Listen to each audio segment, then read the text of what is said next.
नमस्कार साथियों यदि आप कोई प्रॉपर्टी खरीदने जा रहे हैं, ज़मीन उस ज़मीन की रजिस्ट्री करवाने जा रहे हैं, चाहे वो घर हो, प्लॉट हो, तो उसकी रजिस्ट्री चेन देखना क्यों ज़रूरी हो और आप इसे कैसे चेक कर सकते हैं।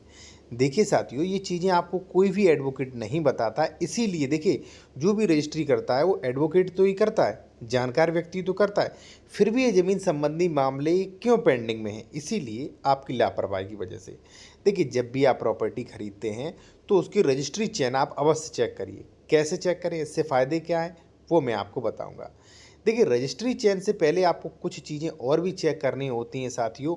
जैसे मान लीजिए जो ज़मीन है वो किस श्रेणी की ज़मीन थी, खातेदार का वर्ग क्या है, ज़मीन ट्रांसफेरेबल राइट्स वाली है, नॉन ट्रांसफेरेबल राइट्स वाली है, इस पर कोई केस तो नहीं चल रहा, इसका म्यूटेशन हो गया, इस पर स्टे तो नहीं लगी, इस पर कोई लोन तो नहीं है, इस पर धारा 116 117 की कार्रवाई हो चुकी है कि नहीं, ये चीज़ें आपको चेक करनी होती हैं। इसके अलावा रजिस्ट्री की चेन भी चेक करनी होती है। तो इस वीडियो में मैं आपको बताऊंगा कि रजिस्ट्री चेन क्यों चेक करें और कैसे। ठीक है, मान लीजिए साथियों कि ए बी सी तीन लोग हैं। ठीक है, एक चीज़ मैं आपसे और कहूँगा यहीं पे कि यदि आप कोई कानूनी सलाह लेना चाहते हैं या कोई ज़मीन खरीद रहे हैं तो डॉक्यूमेंट्स आप मेरे द्वारा चेक करवाना चाह रहे हैं कि ज़मीन की डबल रजिस्ट्री तो नहीं, अंश से अधिक विक्रय तो नहीं, ये सारी चीज़ें तो आप मेरे द्वारा भी चेक करवा सकते हैं। हमारा कॉन्टैक्ट नंबर वीडियो के डिस्क्रिप्शन में दिया गया है। देखिए साथियों, रजिस्ट्री चेन इसलिए ज़रूरी है, रजिस्ट्री का मतलब है यहाँ पे gift deed, sale deed, bill, कुछ भी। ठीक है, चेन मान लीजिए ए बी सी तीन हैं। ठीक है, तीन व्यक्ति हैं। सी व्यक्ति आपको ज़मीन बेच रहा है। अब आप ये देखिए कि सी व्यक्ति ने वो ज़मीन किससे खरीदी।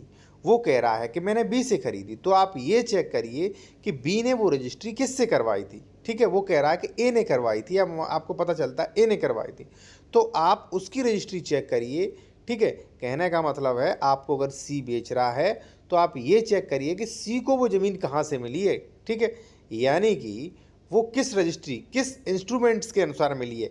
या साथियों हो सकता है उसे दान से मिली हो तो दान पत्र होगा उसके पास, वसीयत से मिली होगी तो वसीयतनामा उसके पास होगा, अगर उसे सेल डीड से मिली होगी तो उसके पास बेनामा रखा होगा, तो वो आप चेक करिए। ठीक है, अब उसने मान लीजिए बेनामा दिखाया, उसमें लिखा है कि ये प्रॉपर्टी उसे बी ने ट्रांसफ़र की थी। ठीक है, तो आप ये भी चेक करिए कि बी को कहाँ से राइट्स आ गया बेचने का। ठीक है, ठीक है, या मान लीजिए बी की सरकारी पट्टेदार मिली, बी को पैतृक जमीन ये प्राप्त हुई थी, बी को किस प्रकार प्राप्त हुई थी। जब तक आपको ये क्लियर ना हो जाए कि ये प्रॉपर्टी यहाँ से चली थी, जो कि बिल्कुल सही है राइट्स इसके, तब तक आप स्वामित्व चेक करिए, रजिस्ट्री की चेन चेक करिए।